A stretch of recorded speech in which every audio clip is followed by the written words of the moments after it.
to Helmets and Heels. Zach Goodall joining us today from Swamp 24/7 or 247, however you want to word that. Tom McManus here, Taylor Dahl here, Aaron Williams in the house as Lauren Brooks continues her staycation. We do have a giveaway, Tommy. I have a pair of Tusk tickets. So if you're a Fleetwood Mac fan, perfect for you. It is a Fleetwood Mac tribute band. So we have a pair of those for you. Give us a call right now at 641-1010, and you can win a pair of those. I love Fleetwood Mac. Very jammy, very vibey type of band. Tribute Good bands times. are cool. They too. are. And they usually, gotta sound like yeah. like If you close your eyes, Yeah. you're listening to Fleetwood Mac. Great. Yeah. So some good stuff there. Let's continue on a little bit with the Florida conversation. And so we talked some of the stuff going on with Florida right now. I did want to ask you a few things. I think one of the bigger conversations this offseason, there were questions if Jaden Ball was going to come back. That was one of the pieces that did return that I think is a big conversational point. A lot of people, the amount of the yards and touchdowns that were strictly Jaden Baugh and what he brought to the Gators last year. How important do you think that was for Summerall to be able to keep him and reel him back in? I think it was huge. Like you mentioned, he was uber productive. I think if he entered the portal, he would have been the top rated back, probably a top 10, 15 player across the country. I mean, the way I see it, I kind of view it from an NFL lens too. Like, I hate to pay a running back such a premium price in this day and age, but he didn't have anything else coming back aside from potential right at receiver and some of those guys they got, but nothing that you just know it's a known commodity like Jaden Baugh was for this offense. They're building around him. I'm curious to see if they really hammer him, give him 250 carries to make it worth their buck. But it's a great building block to have back, and certainly someone that you build around. Zach, how's the O-line going to be, do you think? Totally different. Totally different. Yeah, they're down 3 starters going to the draft, or at least off, done with college. I mean, they could end up replacing 4. I see one player that's coming back that's really solidified in their spot in Najee Harris. Okay. So they brought in 4 transfers. They signed, I want to say, 5 high school recruits. They're hoping that there are players who have yet to really take on a role with Florida also step up. Yeah. It's going to look a lot different. You know, it's great with a new coach. I went through a coaching change at Boston College with Tom Coughlin. He came in after Jack McNeil. You get a clean slate. Like that new coach is like, hey, man, I'm looking at all you guys. I know there's some guys that are going to earn their job real quick because you're just going to see it right away. But for the majority, you got a chance at this thing. To be a starter, to be a member of this team, major contributor. As a player, that's a great thing. Absolutely. Even yesterday when we got to see practice, and granted, it's day 1, they're not in pads, they're doing installs. But Harris, for example, he's been their 3-year starter at left guard. He was working at center. Their right tackle from last year was at left tackle. They had moved players all over just to try and see. Came to Jaguar. I was about to say, there's a lot of connections here. There were so many moments, Zach, last year that we were like in panic mode because we were like, they can't figure out the line. Everybody's playing every spot and everything's shifting around. And Liam Cohen kept saying, calm down. We just want to see, we want to get these guys developed and see where they can play and how many different spots. And obviously a guy like Cole Van Lanen who can play everywhere, you want to be able to see what that looks like. And so we were kind of in panic mode in camp because it was a week before the season and the line was not at all, like there was no set line at that point. And so you freak out, but at the same time, I think we also live in this world now where the versatility we've seen has, number one, got these guys drafted, and you're like, can you play tackle and guard? Oh, we need you because you're versatile and can play everywhere. But especially that interior side, I think that's one of the more important things that we're seeing heading into the drafts now. For sure. And from Florida's perspective, too, if they go that long, kind of like what happened with the Jags, fans will freak out. They also have Phil Trautwein back as their offensive line coach. He was there in the 2000s, played for the national championship team. So the average Florida fan will probably be like, it's fine. I'll trust him. Yeah, he got this.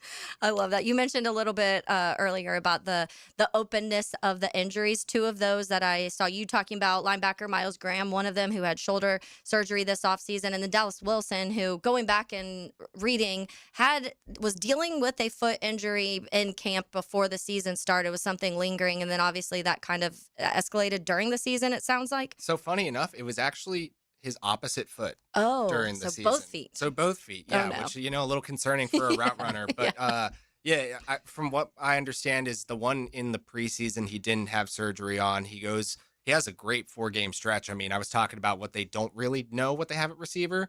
Still, those 4 games were enough to give you an idea of what he can do. He's a baller. Yeah, but then he goes and breaks his other foot. And now they're taking, an extra bit of caution just to make sure that he's good. They feel as though if they were to play a game this weekend, he would be good to go. But right now they don't need to see him without pads on. Who replaced Caleb Banks when he was out with his foot? And is that guy coming back, or how's that D-line looking? They had a real committee. Brendan Bett was an off-season transfer from Baylor, and I think people know him most for that penalty against USF where he spit on an offensive lineman. Was not a great first impression. Yeah, right. It was right after Jalen Carter did it, like yeah, it was like a week stretch. Or maybe opposite. I can't remember. One or the other. Yeah. But everyone remembers that, and they don't remember he came in and had 3 sacks. I want to say 4 tackles for loss at defensive tackle. He was productive. The defense as a whole, again, just kind of took a step back.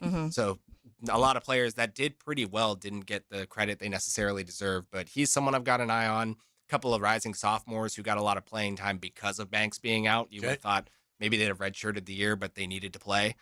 They're banking on some of those guys and another few transfers that they brought in as well. Okay, so we're going to see a lot of newness. I was just looking at the depth chart right now, which means nothing at this point in time, but it was like 6 starters on the offense, potentially new, and it could probably be more at this point if you're talking about the line the way that it is. Definitely. And I mean, there's going to be at least one at receiver. They're talking about trying to go more 10 personnel, so you're talking about the possibility of 2 new starting receivers. If not the tight end, probably new too then, right? Yeah, they're really high on one of the returning players, a redshirt sophomore Amir Jackson, but they also brought in 3 tight end transfers. So anywhere you look, they brought in someone at every position through the transfer portal. There's a chance that there's going to be a lot of new starters in Gainesville. Perfect timing for a new coach. Yeah. You know what I mean? To have make that his kind team, of, build his absolutely. product. That's your clay right there. Let's mold it. Yeah. Let's get into some of these because I want to look at some of the guys, the Gators heading into the NFL draft and kind of how they fit the Jags or not fit the Jags or how they fit, can look into the NFL. We talked a little bit about Caleb Banks, obviously that defensive lineman.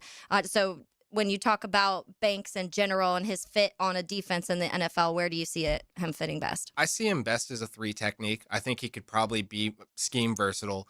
For Jacksonville's needs, I think that he's one of the better prospects that they could get their hands on. The issue is they probably won't be at 56 unless they were trying to package some of those second rounders and third rounders. But especially after that combine, I mean, you're looking at a top 20 pick potentially. Yeah. Is he a guy? So the big thing, here locally with Gladstone, as is gotta love football. Yeah. And I'm not trying to compare the two. I can't say I've watched enough of Caleb. When they drafted Mason Smith, I was like, okay, I like this kid, right? Came in, massive a human being, strong, fast, athletic, but doesn't seem to go full speed all the time. It seems that way. Yeah. Is Caleb, though, the kind of guy that gives that effort when he's out there? I mean, is he a high motor guy, aggressive, tenacious, disruptive? I saw that on the field for sure. I think Gerald Chapman is their defensive line coach, and he's a high intensity guy. You get to see it even in the limited practice sessions we got to see last year, those 10 minutes, you can hear that guy screaming from across the complex. Yep. And there were times, at least when he first came in, that Banks did not seem very receptive to that kind of coaching. We saw moments where he would get called out during individual drills and need to go repeat. I think I saw that kind of fade away as he got used to it, but that was at least a moment that stood out to me where I had the same questions. Yeah.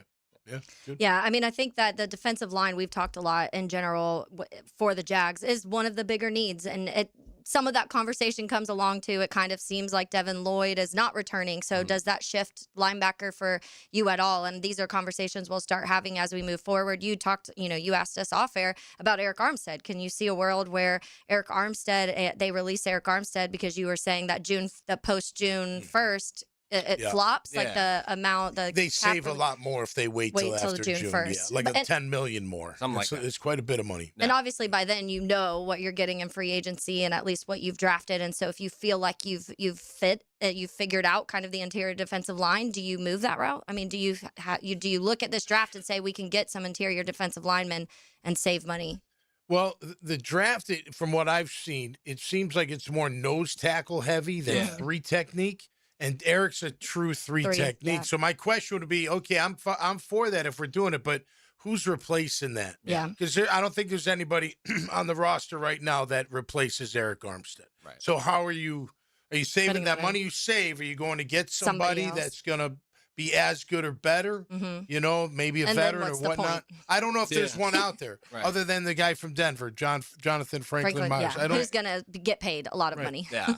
And when Eric is healthy, you You got to light the fire. He's got to light it too. And the only concern, I'd still address it because you got to have younger guys. I mean, eventually Eric's not going to be able to go, but we only have him for one more year under contract. Now, they may have to extend that to bring that cap number down. But my question would be, well, who you replace? If you're going to get rid of him, fine. But who's going to make the impact that he can make when he is healthy and wants to make it? Right.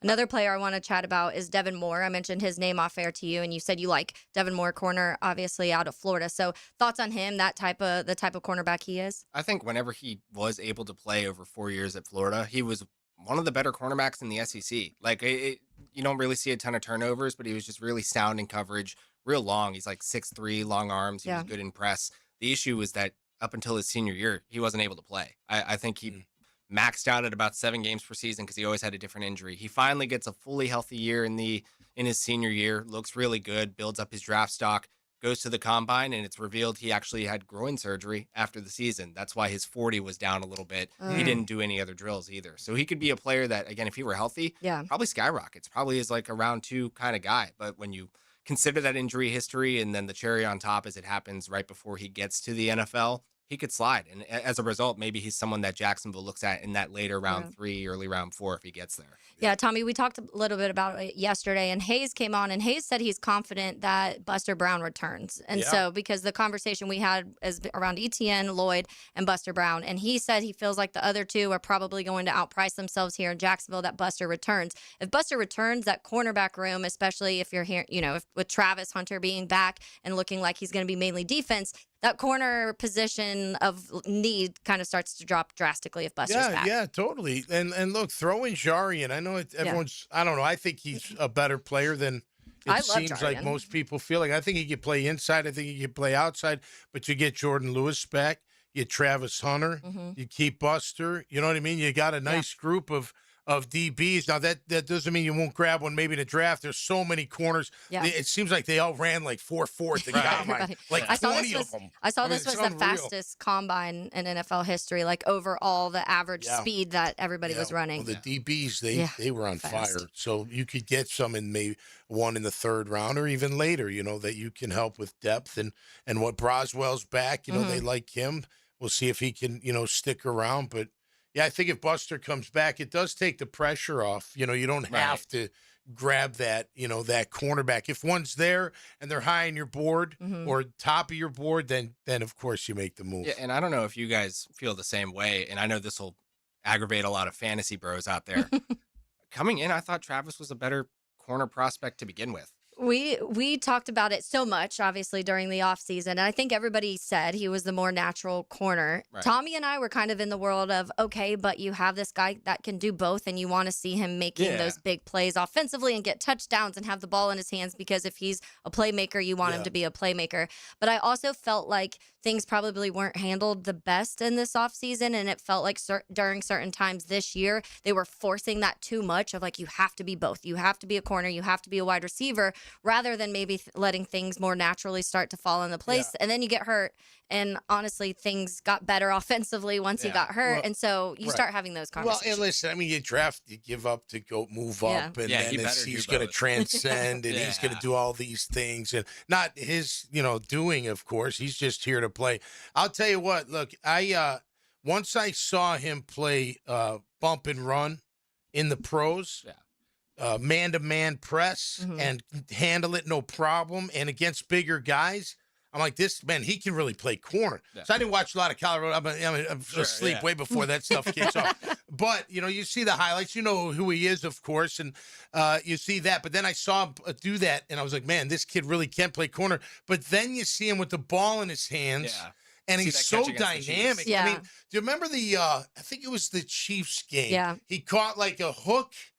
He turned around and he did zing, and nobody, I mean, they were flat-footed. I mean, he outran everybody. And just for the first down, you're like, whoa, this kid's special. And then, look, the game before he gets hurt, he has this great game, out in London. But I don't know. I'm with you. I'm going to play him at corner because that makes my defense that much better. Yeah. And to me, as we stand today, I want to fix the defense. I want to make the defense better. I think the offense played well enough to win. Obviously, they won a bunch of games. Yeah. They show they can score. We got to make sure that defense holds teams down. Don't let them back into games. You do that with a great pass rush, but you can also get that great pass rush by having a shutdown corner that can, stop that timing of those receivers getting off the line. Right. All right, Zach, I want to talk about a couple more of these Gators that are in the draft and if they do fit the Jacksonville Jaguars. We'll do that coming up next on Helmets and Heels on 1010XL 92.5 FM.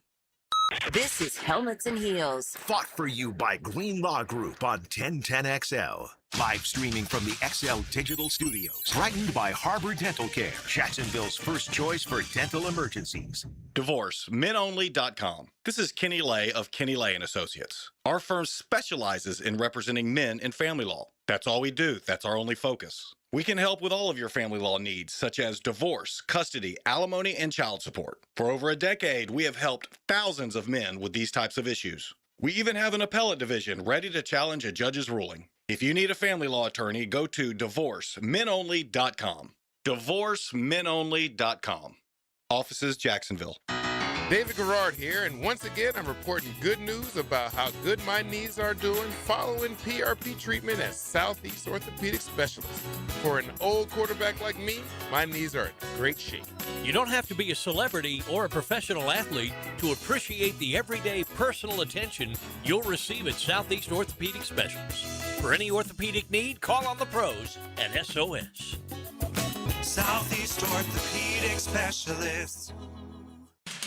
Hey, Tommy Mack here. When it comes to glass, you don't want average, you want flawless. Duval Glass and Mirror has transformed homes and businesses across Jayville for over 35 years. Frameless showers that wow, mirrors cut exactly to your style, fogged or broken, glass replaced, decorative tabletops, windows replaced or repaired to stand up to those Florida storms. All backed up by a 100% guarantee. Visit DuvalGlass.com for your free quote today. Only one name around here for Glass and Mirror, and it's Duval. If your lawn took a beating this winter, listen up. Prosser here for Julington Creek Pest Control. They've just started the first of 3 rounds of premium granular fertilizer. No cheap liquid fertilizer here. Custom blended for Northeast Florida lawns. Their certified technicians apply slow-release nutrients. Rebuild your lawn thick, strong, and green over time. Plus, they protect your home from pests and termites. Call Julington Creek Pest Control today. Our family serving yours since 1984. Florida Home AC, the official AC partner of the Jaguars. Make them your AC partner with honest cost estimates before they start the work with no hidden fees. Call 777-4300 for Florida Home AC. What race car driver won 27 times in one season? When your homeowner's insurance policy is up for renewal, it's a good idea to shop around to find a better plan. Southern Oak Insurance for over 20 years provides Floridians a clear option. SouthernOak.com. Our family protecting yours. Southern Oak Insurance. Richard Petty, the King, won 200 times in his career, including 27 times in 1967. Southern Oak Insurance. Our family protecting yours. I'm Clayton Bromberg, the president of Underwoods, and I'm proud to say that Underwoods is the longest-standing member of the American Gem Society in the state of Florida. That's important because the American Gem Society promotes professionalism inside the business, and most important because of how it protects the customer. Gemstones are like most things, and you have to have the knowledge about them before you can tell the truth about them. That's where the American Gem Society fits in. They're the organization that certifies gemologists and registered jewelers and certifies sales associates with professional titles. Then to ensure that we stay up to date with these gemological advances, we re-win our titles by passing a written test every year. And now I'm proud to say Underwoods has the largest credentialed American Gem Society staff east of the Mississippi River. So if you're interested in diamonds and jewelry and want real professional help, stop by Underwoods. Underwood Jewelers in San Marco, in Avondale, and at the shops of Ponte Vedra. Jacksonville is the flip side of Florida. And inside the flip side, the action never stops. If you're tired of hearing about the best games after the final whistle, don't get left on the sidelines. Whether it's a unique sporting event you've never seen, a weekend with the family, or a winning date night, Visit Jacksonville is your ultimate playbook. Get in the game. Head to visitjacksonville.com/locals or download the Visit Jacks app today and see everything coming in 2026. Jacksonville. Experience the flip side. Go to the green every Saturday morning. Happy learned how to putt. And get golf tips and talk to help make your golf game more fun on the Edwin Watts Golf Hour. Saturday morning at 10 on 1010XL. 1010XL, presented by Farah and Farah, exclusive injury law firm of the Jacksonville Jaguars. Focused, fueled, fearless, Farah.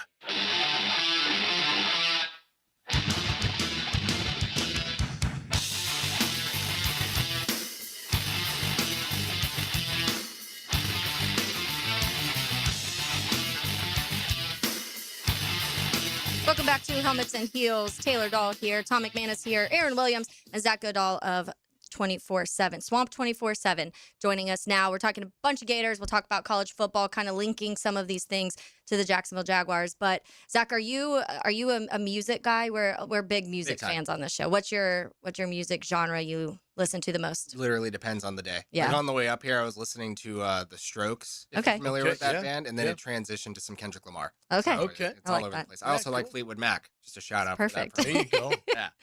We did get a winner for that. Yeah, we Tommy's in a band called Dad Bods. They play on Saturday if you want to go watch them at the local. Everybody in Ponte Vedra. Yeah, a lot of rock. Like what category It's of rock. rock do you? It's a lot of different types. Yeah, it's a wide variety. Like we'll do anywhere from like Tom Petty to Nirvana to Alice in Chains to the Cult. Awesome. Brian Adams. Yeah. We'll do U2, old Van Halen. Oh yeah. What do you Marshall play? Tucker Band.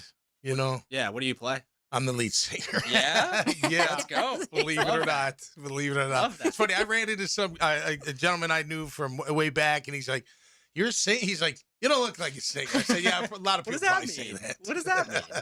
You're like, yes, I do. I look like the lead man.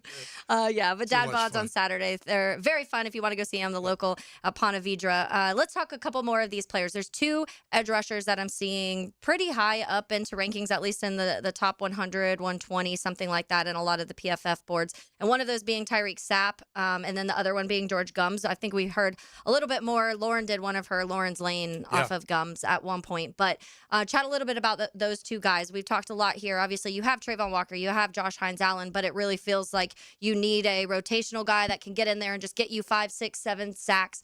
So what that looks like in the draft is what you have to figure out, or do you go spend free agency and free agency and get somebody that way? But thoughts on those two guys and where they fit on the line? Yeah, of the two to take on the like third down rotational role that you want to get those sacks, I think Gums has the higher upside. They're very opposite kinds of edge rushers. He's more of the weak side, runs a good 3-cone, can bend, has a lot of pass rush moves, really athletic. Okay. Sapp is more of the strong side end, like wins with speed to power, kind of a tweener. Like I think that he's not super tall, but if he bulks up a little bit more, he could even play a little rotational defensive tackle. I like them both a lot. I think that the combine really helped Gums because he's played edge rusher for 3 years. He was a walk-on tight end at Northern Illinois. Spent 1 year at edge, worked out, transferred to Florida, and he was pretty productive there. Wow. So the sky is still the limit for him. Well, it seems. the way you described him is exactly the kind of pass rusher we need. We have we have Banks and Trayvon. Like, we just have that guy. We need a guy that's athletic, like a Max Crosby type, long, lean, athletic, can get to the QB, natural pass rusher, natural bend. Yeah. Knows how to work with the leverage. Yeah. It's hard. You think that you can just turn someone into a pass rusher. It's really difficult. Oh, yeah. It really is. And it's not just about being fast or strong or athletic and whatnot. A lot goes into it. Knowing how to use your hands. Yeah. Absolutely. Moves Leverage like that. and get them off balance and how to, it's a chess game too, so mentally you got to work at your hands, your hips, your feet, everything. And rewind, because we've talked a ton about Trayvon Walker on this show. When Trayvon Walker was drafted, a lot of the conversation, Zach, was that the Georgia didn't play him. He was all over the place. They played him all over, so it was never like, hey, he's a true pass rusher. This is what he's going to do. Did that concern you at all coming out of college into the pros? With Trayvon? Yeah. A little bit, yeah, because you never really saw him as the edge rusher that not just Jacksonville, but quite frankly, any team that was interested in him, like, viewed him to be. And you hear it to this day, right? There's the prospect of him bulking up a little bit more and playing 3-tech because that is what he did a little bit more in college, right? And I like the idea. I think that if you're able to get a rotational pass rusher who's able to play opposite of Josh Hines-Allen, that works in theory. It's just we're, 4 years in now, and they still have yet to find someone that really allows them to do that. Yeah. Well, they had Caleb Von Chase signed. They did. I tell you, he's turned. And listen, you know what? They tried to put his hand in the ground and be a DN instead of a stand-up edge rusher. Yeah. The guy can get to the QB. Yeah. Bring him back. Yeah. There's a lot of teams talking. Caleb Vaughn's on the list of edge rushers that people are talking about now, and you just kind of shift him off. And situational, just so everyone knows, like, you're a nickel, so it doesn't matter if you're, standing up or on the, hand on the ground. You're just one of 4 defensive linemen. Right. So it changes from base, right? Being a stand-up edge rusher to 3 or 4-3 DN. When it's nickel or dime, you're just a pass rusher. Yeah, you pin your ears back and you just go. That's right. Yeah. What type of base was Florida in the most last year? They were a real hybrid. They had some 3-3-5. They had some 3-4, a little bit of 4-2-5. It wasn't so much the scheme, but it was the concepts. They love to simulate pressure. So they would have like 4 rushers, whether all of them were hand in the dirt, someone standing, but then they would drop someone. Sometimes it would be a defensive tackle. And I just hate seeing a defensive tackle drop into the second level of a defense, but they would replace a linebacker who would effectively be a blitzer, even if they're only sending 4, and drop that other guy back. They tried to move him from all these different angles. It worked in 2024 when that was when the defense kind of peaked, but last season, especially without Caleb Banks, again, like it just kind of took a step back, and it was predictable. They ran the same thing over and over again, and teams figured out how to pick it apart. I don't like zone blitzes that much either, unless you're getting there. Yeah. Because if you don't get there and they throw to that guy's area, whether it's an edge dropping into the flat or a D tackle dropping into the hook, He's not catching up. He ain't doing anything. Yeah. Unless you throw it right at him, maybe, or the guy runs into him. That's like Dennis Allen's specialty is those zone blitzes. He loves those things. You get caught, and we saw Campanelli get caught on 3rd down early. Like it'd be a 3rd down, you do that zone blitz, they throw it to the flat, and either Josh or Trey, they just can't get there fast enough. It's hard. Yeah. What type of player would best encompass that and be able to do the best? If you're talking about a specific player on the team right now, is there somebody who you would say fits best in that zone blitzing scheme? That can drop? Yeah.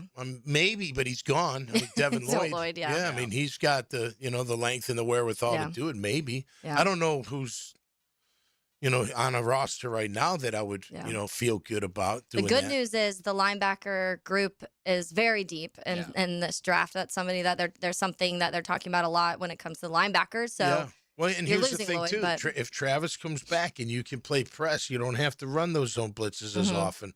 You know what I mean? Because you can bring extra guys without having to try to fool anybody with who's dropping off and who's coming, because you got a corner that can take care of that outside receiver. Yeah. All right. I do want to get to a couple more Gator things, Gator topics, but I do want to chat about one of these NIL things, the most recent NIL weirdness that is going on now in Mississippi. So I want to chat that a little bit coming up next right here on Helmets and Heels on 1010XL 92.5 FM. Your home for the best Jags coverage. We go out, we hit people in the mouth. 1010XL, Jacksonville Sports Radio, and 92.5 FM. Mark Watson with Hardball Creative. If you have a school, team, or group that would benefit from a team store, you're in luck, because we now offer team stores. Check us out at hardballcreative.com. Hardball Creative. Hardball does it all. Helmets and Heels. From the Greenlaw Group Studios. Gold is now around $5,000 an ounce. It's silver at an all-time high. If you have old jewelry laying around, then go to the Estates Roadshow.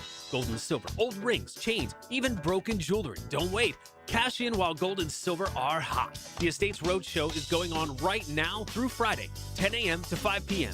in St. Augustine at World Golf Renaissance and in Palm Coast at the Holiday Inn Express. For more information, visit estatesroadshow.com or follow Estates Roadshow on Facebook to see all upcoming shows and locations. I'm Chris Campione. Auto accidents can leave you feeling lost and overwhelmed. But at Campione Law, we're here to guide you with a personal touch through every step of the process. We don't get paid unless you get paid. CampioneLaw.com. Count on Campione. Campione Law. Here's hoping knowing for a Raise the Roof football season.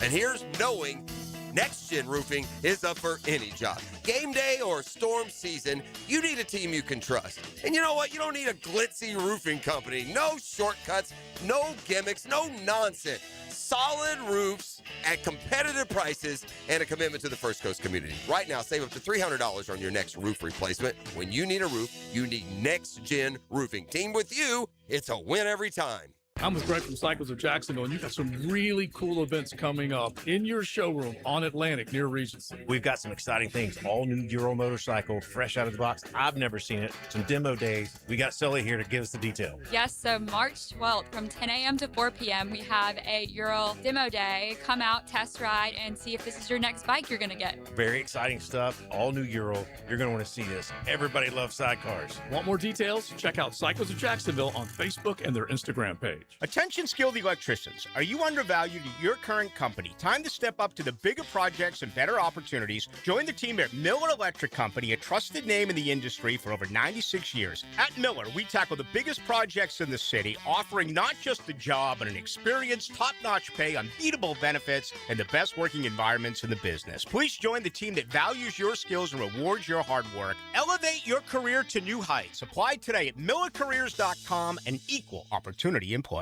Are high-interest credit cards and other loans sucking the life out of your finances? It's time to say no more. Let Loan Pronto tap the equity on your home and get the cash you need now so you can pay it all off.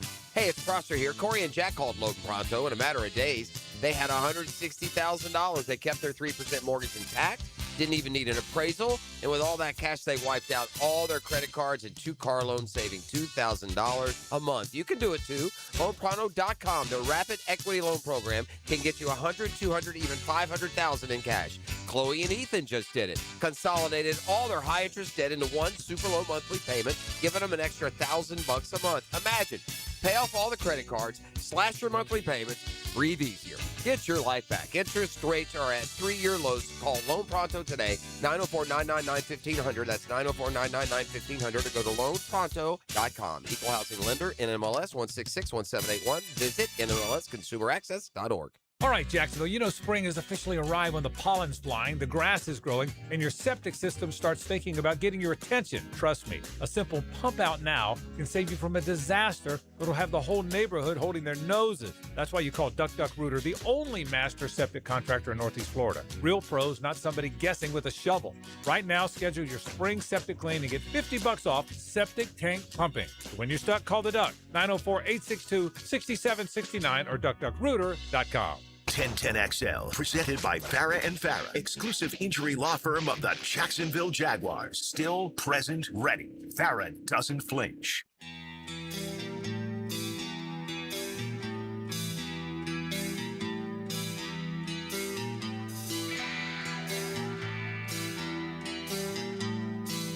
We were all just venting a little bit about the wild, wild west that is college football and all of the crazy things that have going on. Tommy, you have, because you've been very vocal about how a Trinidad Chambliss, for example, or an Aguilar, and how they keep appealing everything. You know, the NCAA tells them no, and then they do another appeal, and it's just kind of pushing and pushing to try and stay in college as long as possible. And some of it, we talk about the JUCO and not counting that. You talk about with Chambliss, it was the COVID, and then what's long COVID, so he's using that and some of his reasoning. So when you see that, Zach, and you were talking about some unfair examples of other guys who probably should actually get those extra years and don't, and then we're seeing players just being like, oh, well, here, play as long as you want.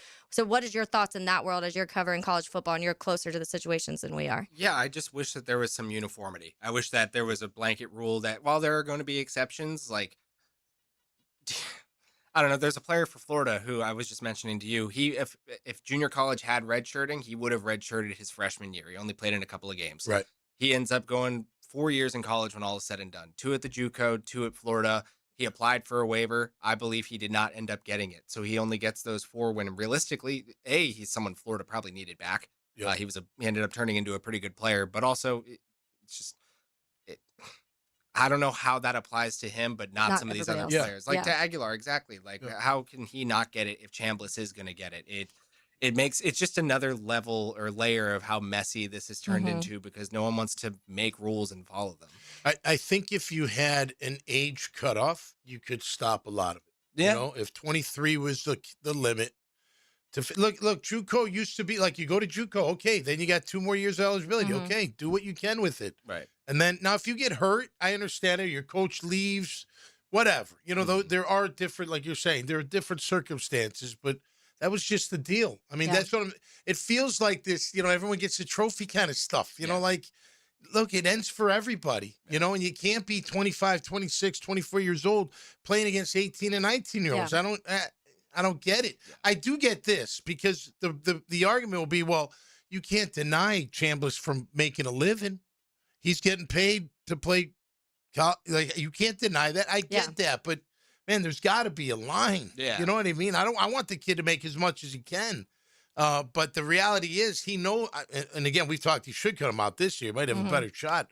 But the reality is he's making more in college for the 1 year. Right. For this 1 year, he'll make more than he is going to make as a pro. So he's like, why not just take the money and I'll wait for the pros next year? And I guess that shows the difference of players' mentalities when it comes to what their goals are in that sense, because some players, their goal is to get to the NFL and start in the NFL. It seems like if that was Trinidad's goal, then this year he would want to be in the draft. And one of the things that I wondered too, and I guess we're seeing it play out with Aguilar, is how does that affect their draft process? Like, as they're sitting and they're filing these lawsuits and trying to, like, aren't you supposed to be training for the NFL Combine right now? Like, what would have happened if Chambliss ultimately didn't get it?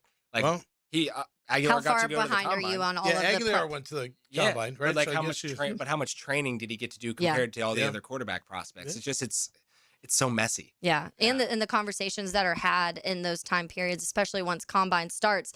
And what does that look like for the NFL teams too, when they're looking and they're like, you were just appealing a week ago to stay in college football, and then now you're throwing at the Combine. Yeah. Like, How badly do you want to be here? Yeah. Right. Yeah. Well, and then the NFL, like with Dahlman, like now he's not the only one. They're getting their second contract and saying, I don't want to do this. Yeah. You know, by the way, some of the Bears may have the right to ask for $4 million of that sign-in bonus back that he got. It seems like they're actually going to get a decent amount of money out of that. So he's not going to get, it's like $14 million was the pay for this year. It seems like the Bears are going to get $11 million of that back, and then like $4 million of the signing bonus that he's going to have to pay back. He was going to make $24 million the next 2 years. Yep. He must have something going on. God, hey, listen, if he can do it, but that might be a trend. You know, and these guys making money in college, you're making really good money. I mean, some of them $10 million. Yeah. Right, that kid Duke to Miami, you're gonna make somewhere $8-10 million, something like that. Like, do I need to go play pro football? Yeah. You know, I mean, if I invest right and I do it right, I mean, $10 million. I know it's not the big, $300 million that you may, if I may preface, may get that. You know what I mean?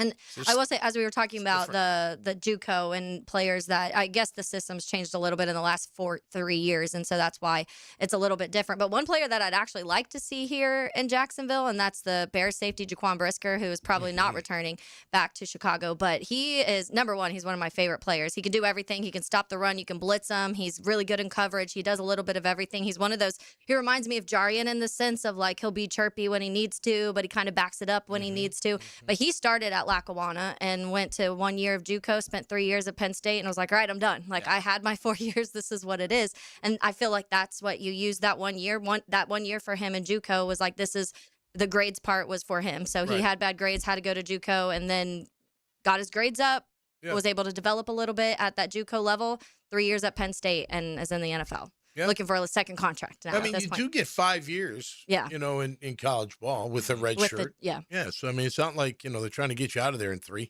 Right. I did want to share this note because I shared this with you guys last night. And so the state of Mississippi is working to make NIL money tax exempt to gain a recruiting advantage for their schools over other states. Mississippi's House passed a no tax on NIL money bill to make playing in the state more enticing. Unbelievable. Yeah. I mean, like, I think Arkansas has something similar to that, and they're trying to get on the playing field with states that don't have any state income tax, like Florida. So that's an advantage. But what about the 40 other states. Again, like this is so messy. How can Mississippi do this and not have the entire country Everybody be able to do it? Right. Yeah. And it's interesting too, because we've had, when all the Lane Kiffin conversation, was it going to be Florida? Was it going to be LSU? Was he going to stay at Ole Miss? Like all those conversations. And I talked so much about how, and you remember this, Tommy, that conversation between how far like the recruiting and everything matters in a place like Mississippi, and how that's going to start closing, because if you have money to pay the players, now they're obviously trying to do stuff like this.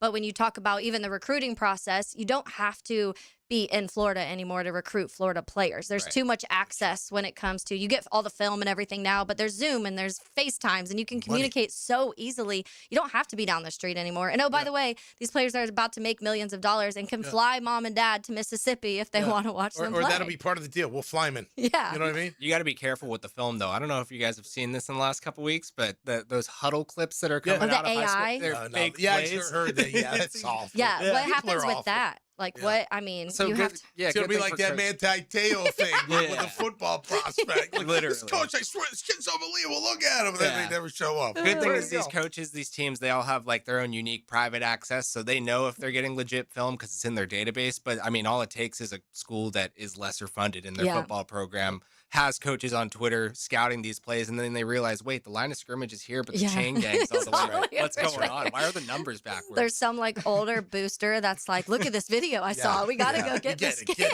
Yeah.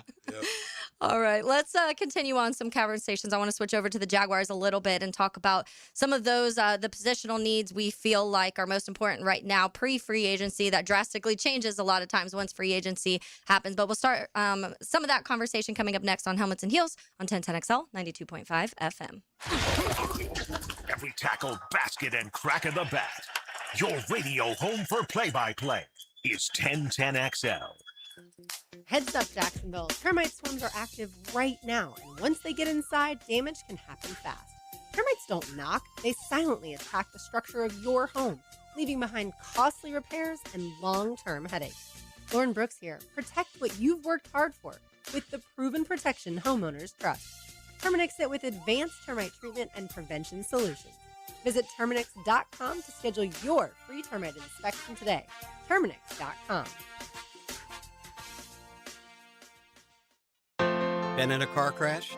I'm local attorney Rick Alexander, and I've made it our mission at the Alexander Law Practice to listen to you so I can fight for the best possible result for you. I've been practicing over 30 years, and our team focuses on guiding you through the entire process. And because fees and reimbursement costs come out at the end of the case, I will never ask you to come out of pocket. For a free review, call 904-400-6600 or log on to alexanderlawpractice.com, Jacksonville. From the Green Law Group Studio. Helmets and Heels. Create a backyard your family will love. Jack's Outdoor Solutions, an authorized dealer of Celebrity Greens, installs PGA quality artificial turf golf greens and complete outdoor spaces. From turf to custom hardscapes, landscaping, and lighting, every project is built for style, durability, and family fun. Locally owned and trusted across Northeast Florida, customers rave about their results. Check their 5-star reviews on Google. Plan your dream backyard today at jacksoutdoorsolutions.com. Discuss the beautiful game. The Coaches Show presented by Sporting Jacks. Cole Pepper, Sporting Jacks head of soccer Mark Warburton, and Sporting Jacks women's coach Stacey Baylor. Get an hour of soccer talk Tuesday evenings at 6 on 1010 a.m. The Players' Championship returns to TPC Sawgrass March 10th through 15th. Experience golf's most iconic stage with enhanced food and beverage offerings, interactive fan attractions, and an atmosphere built for every type of fan. See the best players in the world, including world #1 Scotty Scheffler, 2025 champion Rory McIlroy, and fan favorite Brooks Koepka take on the legendary Stadium Course and the famous Island Green. Tickets available at theplayers.com. WJXL AM Jacksonville Beach. WJXL FM Jacksonville Beach. Jacksonville, Lacey here from Fourscore. It's game time. The TPC is taking over the town and we're bringing the heat. Closest to the pin simulator battles, drink specials, huge screens, great food, and a full bar. Hosting clients or entertaining your team, let Fourscore handle your TPC party. Private bays, full service catering, and then straight into March Madness. We'll have bracket contests, buzzer beaters, cold beer, and the ultimate watch party vibe. San Marco or Gate Parkway, Fourscore is your headquarters. Visit fourscoregolf.com today. Hey, Jacksonville, I'm sure by now you've seen our bright green GFL trucks and containers throughout the greater Jacksonville area. We are an industry leader in solid waste and would love the opportunity to earn your business. We are committed to customer service, reliability, and have unwavering focus on safety. Whether commercial or construction, let us haul your waste away. Call 904-760-5880 to get a quote today. GFL, green for life.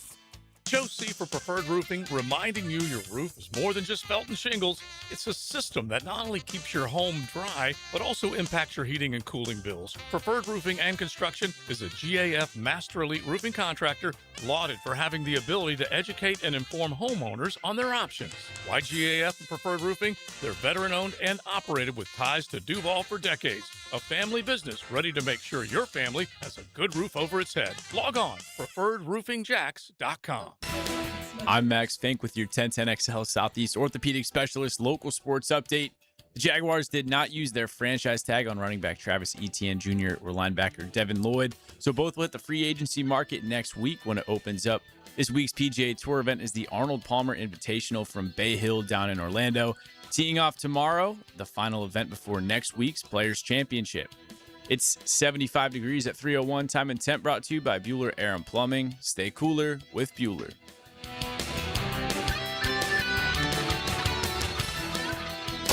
XL, presented by Farah and Farah, exclusive injury law firm of the Jacksonville Jaguars. When it's game time, Farah doesn't flinch.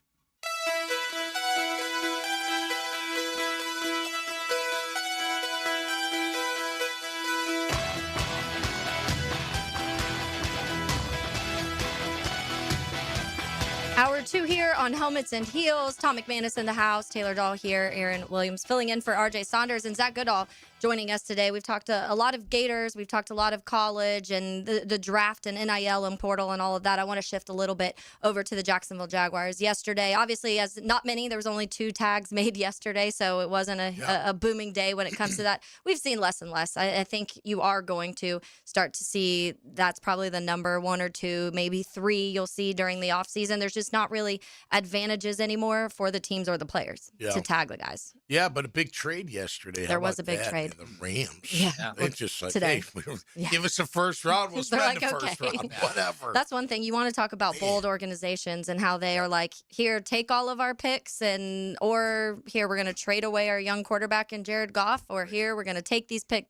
They like making those big moves, and that's why we talk so much about how that connects here with James Gladstone and how bold he was in his first big thing of trading up to draft Travis Hunter. Well, the Rams secondary struggled in the playoffs. Yeah. Well, and look at the you might have to start worrying about some of the receivers in that, that conference, by the way. Great job. Yeah, Aaron, you being a Rams fan, how do you feel about it? The value of the trade and the player, obviously, you guys need him. I like it. I mean, it's when you first look at it, you see him like it's a lot, but Trent McDuffie, he's a hell of a player. I mean, he's someone that can. He's great in tackling, and I think that's one thing that the Rams struggled in last year, especially from the secondary. Like, they didn't come up and tackle very much. They were bad, and in the pass game, as this year got on. But overall, I like the trade. I think we needed it. Yeah, I think it's a good trade. Yeah, I think, and Adam Schefter, when we were talking about some of the guys, a name familiar here, Jawan Taylor. So Adam Schefter said Chiefs have now informed Jawan Taylor that he will be released today and will become a free agent. I don't know if there's too much of a shocking news there. They brought Jawan Taylor over there to be left tackle and then moved him, and so they haven't really used him where they were going to originally anyways. Yeah. I mean, he has, I heard someone said the stat the other day, 40 false starts. Yeah, 49 and 47 games or something like that. He was known for that. Remember, he was known for either being lined up in the backfield or for trying to get that kick start. Yeah. He's just known around the league for trying to do that. Yeah. So a few of those notes when it comes to, but one of the things also when you talk about not being tagged here, the one move that the Jaguars did make that we saw yesterday, that is the with tight end Quentin Morris. They re-signed him a 1-year deal up to $3 million. I think overall people say yes, they like that Quentin Morris, what he came in. Special teams, obviously that's a factor in what he does, but the blocking ability, that's what you knew you were bringing him in. Well, here and for. he's athletic. And he's an athletic tight end. I think him and Brenton are kind of similar in a way. They're both vicious blockers. They're both very athletic, and both can be involved in the passing game. So I still think they'll address tight end, though. I think you still need a stretch the field type tight end. Not saying that those guys can't. Again, the thing about Brenton Strange that I never understood is it seemed like a plague for the Jaguars for so many years, and sometimes even this past season. He'd give you a play at like 20 yards, broke a few tackles, ran over a guy or two, and then you'd never give him the ball again. The rest of the game, you're like, that doesn't make sense. Like, feed that young man. I'm not saying give him 10 targets, but that guy should get at least 5 to 7 every single game and get him in those crossing patterns or even in the screens. That guy, man, he's a tough dude to get down and faster than you think out there. I mean, he can really move, and he's pretty powerful. For sure. And coming in, it didn't necessarily seem like he had that kind of ability as a pass catcher. He was viewed as more of that blocking guy coming out of Penn State. So it has been surprising to see him take on this role. I think he is a player you build around, but I'm with you too. You want a field stretcher. You want someone that can even flex into that like H-back kind of role. And I'm sure that there's quite a few candidates on like day 3 of the draft, especially, that they could try and bring one in. Yeah, and I love him and Parker together. You know what I mean? Because they're brothers from college. Exactly. You could tell, you see them interviewed together. They really like each other. Maybe they work out together, in the off season.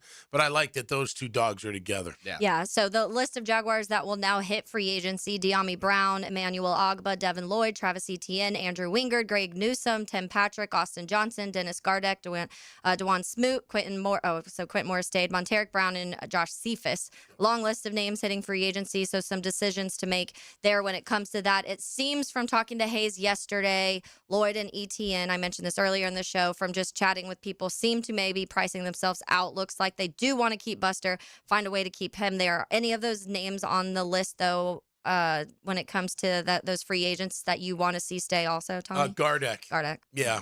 I think he's earned Gardeck's it a right. big one, Give him a couple years or whatever you got to give him to make him happy.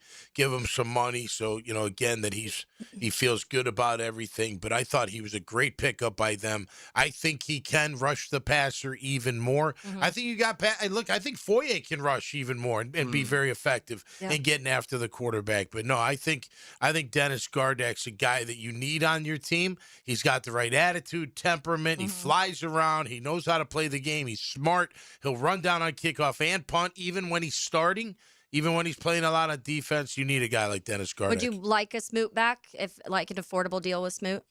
A year, 2 years? I hate saying, I guess. I guess. Look, he's a fine player, but it feels like we just need to move on from Emmanuel Ogba, move on from Smoot. I don't know. I feel bad saying that, but yeah, I think I would. I'd go younger and see what else is out there. And look, if there's always that chance of guys like that, hey, go see if you can get something. And if you can't, come back. And if we haven't filled it, maybe there's, we'll figure it out, And quite a few of the guys on that list too, and this isn't any diminish on James Gladstone, but they were those patchwork free agent signings from last year, the 1-year deals. I'm sure a lot of fans want to see Jacksonville, in theory, move back up into the first, right? Get rid of some of these picks, the slogan, whatnot. Yeah. But with all those, I think you want to get a lot of multi-year players into your building. So if I'm them, I probably hold on to them, especially all those premium day 2 picks that they've got, and try and rebuild the depth beyond those patchwork kind of deals. Yeah. It does feel like a De'Ami Brown, for example. A lot of people, I didn't personally love that contract to begin because I felt like you were just basing it off of a postseason. So I didn't love that, giving somebody $10 million who had a stretch of 2 good games in the postseason, and then he was virtually not even used at certain points during this season. But it did feel like Ogba was someone that I thought we were going to see, and maybe 5-6 sacks. That's what I was kind of expecting as a rotational guy. The year before, you did see that in a rotational role, him get 6.5 sacks. So I was expecting that, and it just didn't work in this scheme this year. Some of that is just you weren't getting a lot of pass rush in general from anybody on the line. Yeah, and look, you're not going to hit on all of them. Yeah. If you're James Gladstone, you got to take shots. I get the Emmanuel Ogbah swing. I thought, like you said, we thought what he did in Miami a year ago. He's a big guy, long guy, knows how to get after it. Had some really productive seasons in his career. Not a mind-boggling, 10-plus sack guy, but give you 6, 7, 5 in that range. He had 5 for Miami the year before. I was expecting a lot more out of him coming off the bench because that's the kind of situational guy I'm talking about that can give you those 5 sacks, and that means you can play him inside because he's big enough to play inside. You move Trayvon down and keep him outside. He was versatile in that regard. But that, look, you got to take your swings, and it doesn't kill you. You didn't give him a bunch of money. Same with Diami. Newsome, I don't, he just didn't perform well. And it didn't seem like right off the bat. Now, granted, you get off the bus and you barely know the defense. And, you and the safety are off communication, and that was right at the beginning. You saw that right away, And then you saw it in the wild card game, again. So I mean, look, if it's between Buster and Newsome, it's Buster all the way. Oh, definitely. But, you look at guys like that and, those things are going to happen. And look, Travis is gone. Devin's gone.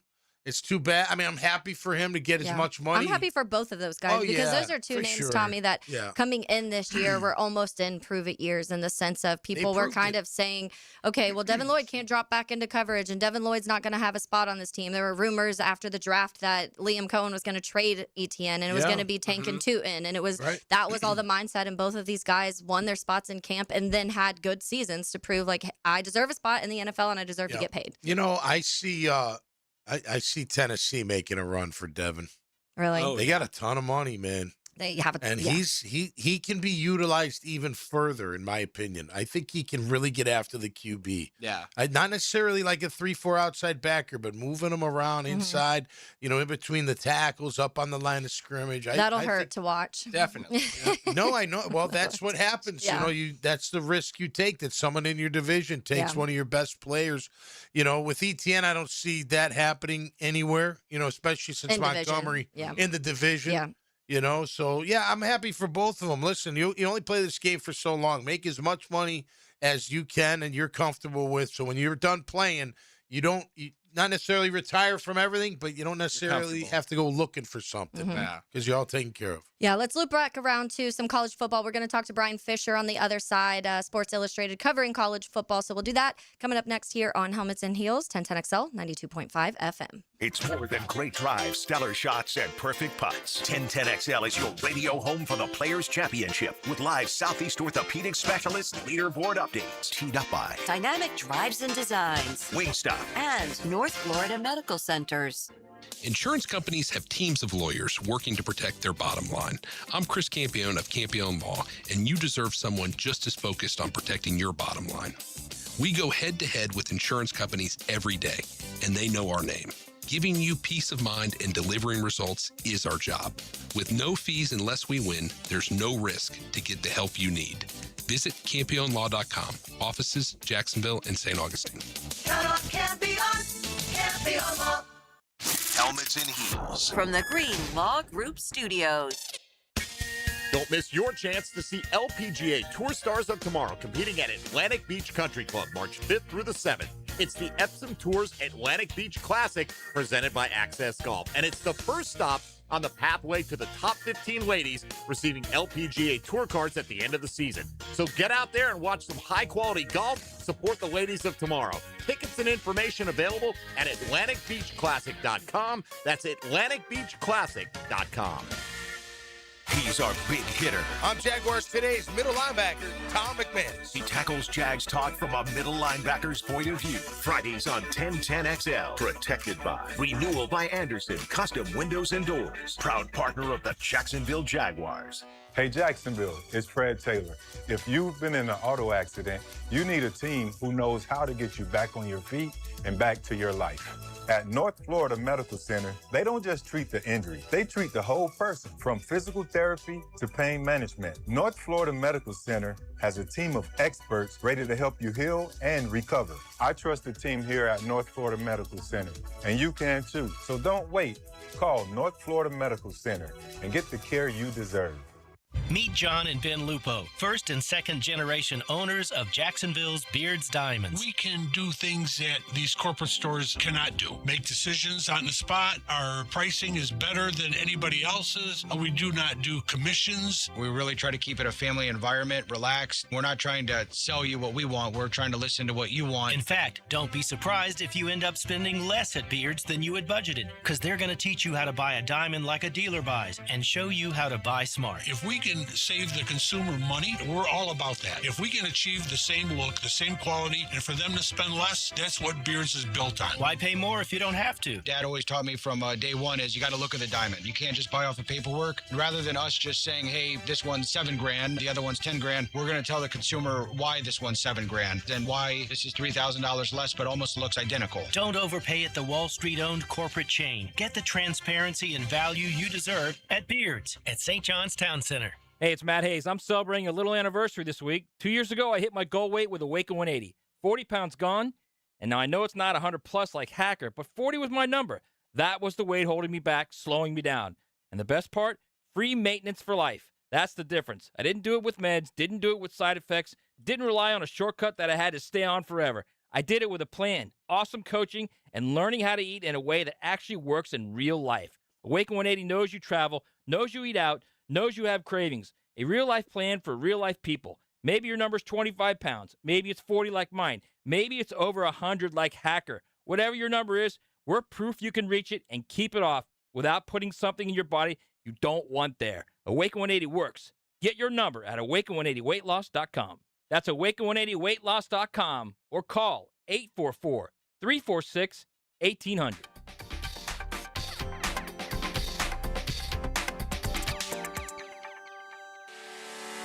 Get your tickets for the Tom Coughlin J Fund Wine Tasting Gala. Join Super Bowl winning coach Tom Coughlin at ViStar Ballpark Thursday, March 5th and raise a glass to help local families tackling childhood cancer. Enjoy hundreds of wines from around the world and food from top local restaurants. Buy tickets and learn more at tcjfund.org/wine. tcjfund.org/wine. 1010XL, presented by Farah and Farah, exclusive injury law firm of the Jacksonville Jaguars. Focused, fueled, fearless, Farah. Here's another call on the 1010XL hotline, driven by Key Buick GMC, home of the lifetime powertrain warranty. Welcome back into Helmets and Heels. Taylor Dahl here, Tom McManus here, Zach Goodall here, Aaron Williams, our producer for today. We are now going to shift over to some more college football, a lot of college football chat today. Now joining us, Brian Fisher, Sports Illustrated, covering college football. So Brian, thanks so much for hopping on with us and chatting a little college football for us. Absolutely. Always happy to do that. Let's start with probably, I want some more broad topics before maybe we get into some of the Florida teams and what those storylines are there. And I want to talk about Indiana coming off a national championship. We talked a lot about the high amount of portal guys on that team and how Cignetti did it a little bit differently than most coaches in college football in recent years when it comes to the recruiting versus the portal. Do you see that changing, though, when it comes to the world there in Indiana being able to shift to get more recruits now that the name's on the map and you can see you can win at Indiana? Because that was a lot of conversations previously of maybe why some kids chose to go to other places. Yeah, I think in that up to the national title game, Curt Cignetti spoke a lot, to me and other media members about kind of how he kind of saw this build happening. And, when he first took over there, obviously the roster was, pretty barren. And I think that kind of led to the transfer-heavy strategy. And I think, in his ideal world, he'll find that right mix, right, of more high school guys that he can develop, guys that fit kind of the parameters of what they're looking for, but, complemented by guys in the portal that can make an impact. I think that's what, he kind of does serve as the de facto GM of the Hoosiers. So it's what fits that system, what fits, his ideal makeup for a lot of those guys and a lot of those positions. And, they're swimming in new waters, at least in terms of that. We'll see if that kind of translates over with a lot of the high school talent that see proof positive that you can win there at Indiana now. But it certainly translated in terms of some of the names they've been able to land out of the portal. It's so amazing how quickly things have turned. You know, you look at Indiana, Brian, and they're a program now that is on the rise because of what they've done. You know, I feel like with the portal, with NIL, with everything involved, you know, it's like the equalizer that these other teams can win a title. That's not a blanket statement, obviously, but it feels like the Blue Bloods, that's their competition, because if you can win a title at Indiana, who says you can't win that title pretty much anywhere else? Well, yeah, and I mean, you look at some of the teams that were involved in the college football playoff last year. It wasn't just Indiana, you know. It was Ole Miss, it was Texas Tech, other teams out there, you know, that have found success, you know, in this day and age. And I think that that gives a lot of people hope. Certainly, it certainly allows some athletic departments to say, hey, we're close. You know, like go back to the boosters and the donors and say, hey, another donation can get us over the hump. I think there's going to be a lot of that, nowadays, but. Don't expect any of the traditional powers to go sit back. I think they have looked at this entire landscape right now and said, hey, we are still the big dogs, and I think they're going to start throwing their weights around a lot, whether it's in the portal, whether it's with high school recruiting guys, and whether it's with really just trying to be able to get kind of around the cap so you can get a better roster. Yeah, Brian, just I guess speaking of the portal, I think you wrote back in December about the coaching carousel and how it's creating these distractions around championship week. With the portal, they make these rule changes, they consolidate it, and they've got the rules about coaching change portals and all that. But it seems like everyone likes to talk about how it's a problem, yet at least power figures don't seem to have some sort of idea as to how to fix this, how to make it less of a distraction, how to prevent a Lane Kiffin being booted in the midst of a playoff run, or a John Summerall or Eric Morris coaching at two schools at once. From the people you talk to, or even if you just have a strong opinion on it, like, what is the path forward when it comes to eliminating these distractions and making the coaching changes in carousel cleaner? Yeah, I think that's a big topic, and certainly there are a lot of leaders at the NCAA level, athletic directors, commissioners that have been really studying hard in terms of what does the ultimate football calendar look like, and I would imagine you're going to see some incremental progress and some announcements on that over the next couple of months, because that is a big topic of conversation, whether it be football coaches, whether it be the general managers and the recruiting and personnel staffs. Certainly from an athletic director standpoint, it did kind of change the calculus, in terms of when you might fire guys, in this past season. I would imagine we're going to see a similar trend occur in 2026, where it's maybe not as prohibitive, to fire guys mid-season as it was in the past. I would imagine that's a trend that's probably here to stay, or at least kind of reverting back to how we would kind of normally approach that coaching carousel. I will say that a lot of people, I think, did like the move to a single portal. We'll see how that ultimately plays after spring ball, but I think they liked moving it out of December. I would imagine there's no going back from that. I think there's going to be increased discussion in terms of even moving, that first signing period in terms of high school guys even further back. That would certainly be nice for a lot of those new head coaches that are changing jobs, before or after the college football playoff. And I would imagine there's going to be some increased talk. The Big Ten has advanced a few things in terms of maybe even moving the portal all the way back after the second semester. I don't know if anybody is necessarily jumping on board and saying, hey, let's try that at this point, but maybe it could get some additional play here over the next couple of months, and at least some more discussion, because I do think everybody understands that there's some pretty large forces at play in terms of when you want to make the move in terms of firing your head coach, when you want to hire guys, going through that interview process, and really trying to get kind of the off the field issues and off the field things you have to do in college football away from the sports marquee property in the college football playoff. Yeah, I saw a kind of breakdown from Josh Pate a while ago of how he thinks the whole calendar year when it comes to college football and how it could possibly be fixed. And some of the things were really interesting when it comes to the start date of college football, to when the championship games are, to when the playoff starts and all of that, and the portals. So it's a lot of things that they kind of have to mix in. But Brian Fisher joining us, covering college football, SI.com. I want to bring it a little closer to home, Brian, when we're talking about Florida State. That is going to be, and has been, a conversation here. When you go from this kind of fall from grace that they've had, and very quickly they bring in Ashton Daniels, thinking that, okay, maybe this is a fit with Gus Malzahn and we can fix some things, and you maybe can get the quarterback right, and then Gus leaves, and it just feels like there's a lot of problems there that don't really seem like they can be solved right now. What's that outside perspective of where the Noles sit right now? I would say, certainly after the conversation that were had there in Tallahassee last year, I'd say Mike Norvell is probably the hottest seat in the country, going into 2026. And I think Mike understands that. He understands that the results have not, been up to par there. Certainly in terms of the historical expectations around the Seminoles, hasn't been up to his expectations inside that building. Hopefully, with how they kind of approached last year, you kind of thought they had turned that corner in that Alabama win, but obviously the roster was still not in a place where they wanted it to be. Certainly some talent guys, missed out in terms of some of their evaluations. And it's tough again this year. You look at some of their schedule. You're talking about obviously going on Alabama, on the road early in the year. You play in SMU and Virginia at home. You got Miami, of course.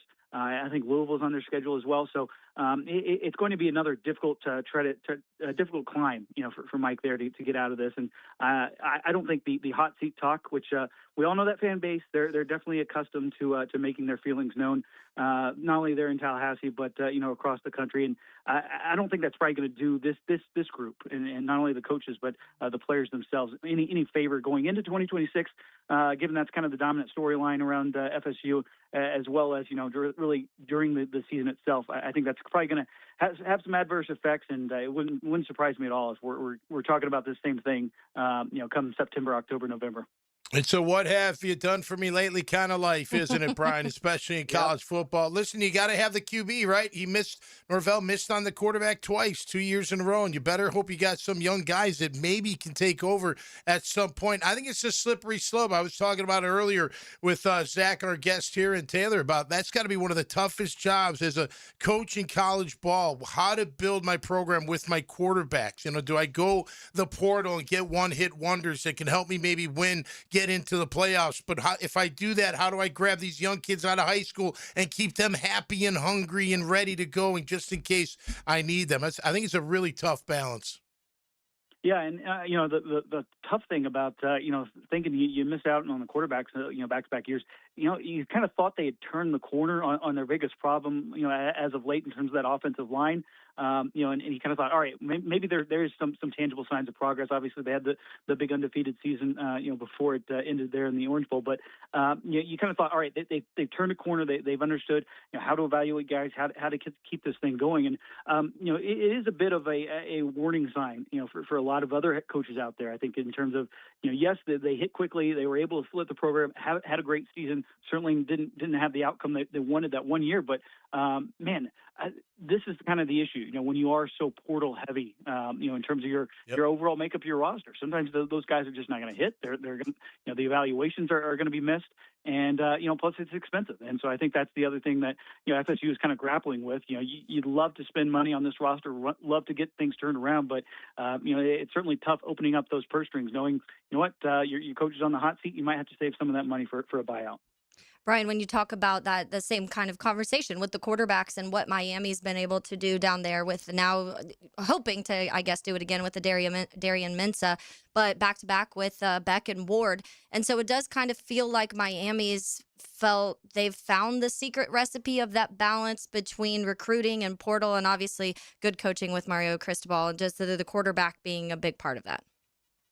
Well, and I think the difference is, Mario understands that, to be a good team, to kind of have that baseline, be pretty high, to have that floor be super high as a college football program, not kind of go through those yin and yangs and those peaks and valleys that you would normally see other programs go. It starts with the offensive line, and that's where they've truly hit the high school ranks, pretty hard. If they need to find a guy that can step in, like James Rockmeyer last year, along the offensive line, they can bring them in, kind of integrate them well. I think that's been the secret to Miami's success and why they've gone on this slow build towards the national title and can remain, kind of one of the elite teams in college football, because that's a point of emphasis for the coaching staff. They're great developers of talent up front, and that allows you to maybe if the quarterback doesn't hit, at least you can have that baseline to build out. Now, I would say I think Darian Mensah is going to be a great fit for that system. I think what we'll see, certainly when you're able to throw to guys like Malachi Toney and some of the weapons he's going to have in the backfield there, this is going to be a dangerous team, and I think you can kind of certainly pencil in Miami as the ACC favorite at this point, and probably making another return to the college football playoff with what they've had coming back and how they've supplemented that through those key additions like Darian Mensah. College football writer with Sports Illustrated, Brian Fisher, on here with us as we wrap up. Brian, how do you feel about John Summerall, man, coming to the Florida Gators? What can you tell our audience? You excited? What are you expecting? What are you thinking about Gainesville? Well, I think it's a tremendous hire. I really do. I know a lot of the fan base were pining after Lane Kiffin, when the change was ultimately made. But I think he's a great fit. He was kind of, I don't want to say born to be an SEC head coach, but he understands that life and what it takes to build the program itself. Really every aspect. He understands from the training staff and the training tables and how the football building is organized and really the day-to-day grind, making sure that everything's fresh for a lot of the kids. I think it was a really, really good hire. And I think, they'll be able to compete, I think pretty early in his tenure with the guys that he got coming back that you kind of thought, all right, whenever you have that coaching change, maybe they'll go to the portal. He was able to keep a lot of those key players, supplement it with guys that he knew. I think the transfer class is pretty good. So, as long as they're good to go, in terms of, the quarterback and the Georgia Tech transfer, I think this is a team that could make a little noise, certainly in the SEC early. And that's kind of been John's MO, and he's been able to turn around Troy. He turned around Tulane and elevated them as well. Gotten both programs that he's previously a head coach of in competition for a conference title. I wouldn't expect that maybe necessarily in year one, but I think they can make some noise there in Gainesville, and I think it's a terrific hire for the program, and certainly moving forward, he's going to have that game plan ready to go and turning them back to kind of the historical expectations that we expect there.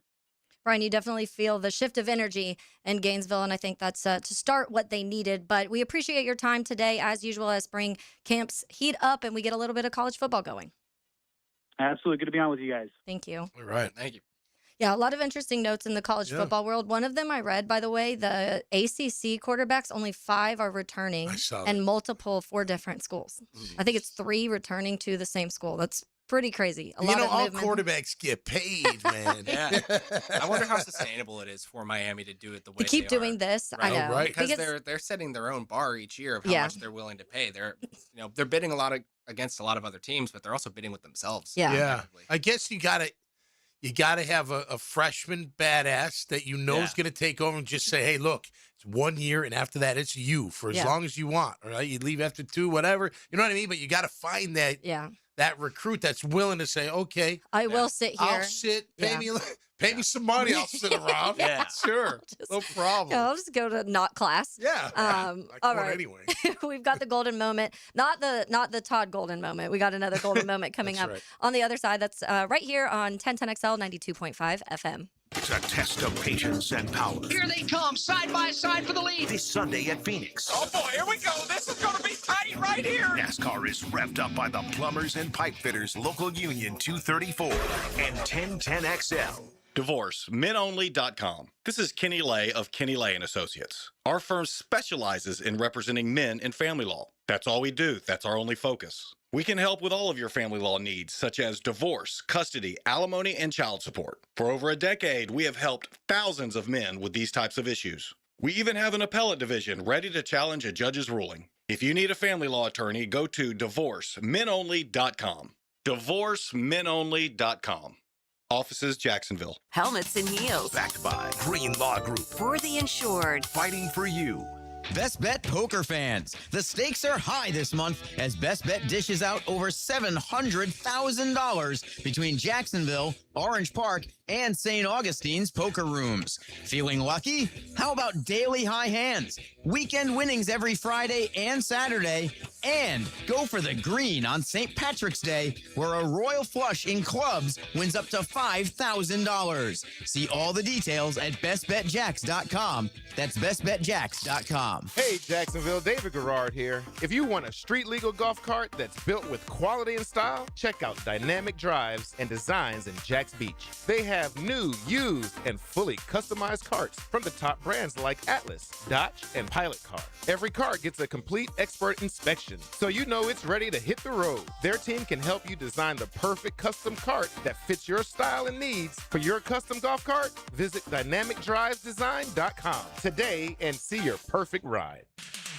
Hey, I know how awful it is to get injured out there. Tom McMahon is here, and if you get injured because of someone else's negligence, you deserve to be paid. There's only one number to be calling. That's Pound Law. That's all on your cell phone. Slip and fall, car wreck, wrongful death, it doesn't matter. Morgan & Morgan handles it all. The largest in the country, 100 offices, 1,000 attorneys, $30 billion recovered. That's the kind of firepower I want on my team. If you get hurt from someone else's wrongdoing, check out Morgan & Morgan for the people.com.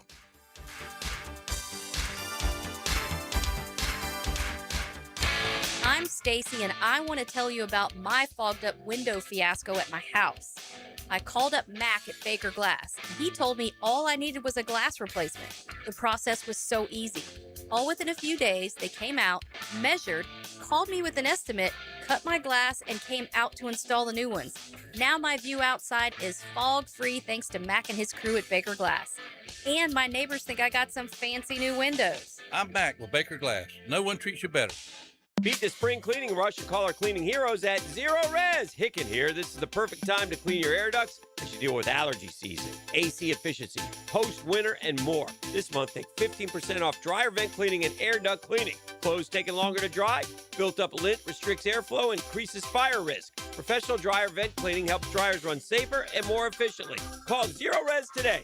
It's a quick service and a peace of mind. Go online at zerosjacksonville.com and tell them you want the 1010XL special. Roland, Roland, Roland. We're all calling Roland. The toilet's overflowing.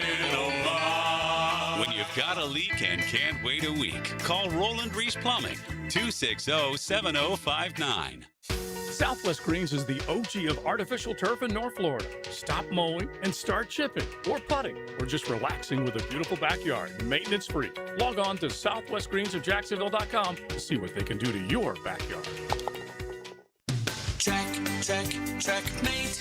I'm Brendan Cecilia, founder of Checkmate Coatings. And I'm Chester, Checkmate's mascot and brand ambassador. Why do you even talk in these ads? People see me on the trucks, Brendan, so they expect to hear from me as well. But I have over a decade's experience personally installing high-quality polymer floors right here in Jacksonville. Well, I'm a professional mascot, riding around on the side of your trucks, smiling at passers-by. Then could you at least tell people about our two-stage polymer application process? Give your garage the finishing touch with a gorgeous floor that's guaranteed to last? A bit busy posing for selfies, I'm afraid. Years of experience? Check. Adorable mascot? Check. The team you need to make your garage gorgeous? Checkmate! Transforming your floors, making them great. Checkmate.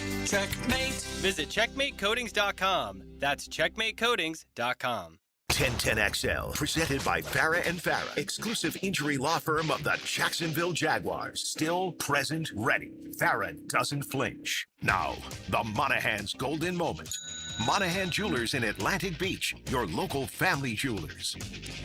I actually want to start the golden moment by saying happy birthday to my grandpa. It's his birthday today, Papa's birthday, and my grandma's birthday was Monday. Their birthdays are very close. Happy birthday to both of them. If you know me, they pretty much are my mom and dad. They raised me, and so they are fantastic and wonderful. And you'll get to meet him next week. He's coming for Players Championship, Tommy, so you'll get to say hey to Gramps. But happy birthday to you guys. I did want to chat a little bit. We had a little bit of more NFL news roll in, and it kind of ties to something I saw earlier. I want to play this clip first. It was Alec Pierce, because that's some of the dominoes we were talking about yesterday. Obviously, they tagged Daniel Jones, and then the question was what was going to happen with Alec Pierce, who has been a Jag killer. That's been the guy that has been on the Colts that's really been able to take advantage of the Jacksonville Jaguars. So I wanted to play this. He was on with Kay Adams, and they were having a conversation about his time in Indy and what is to come.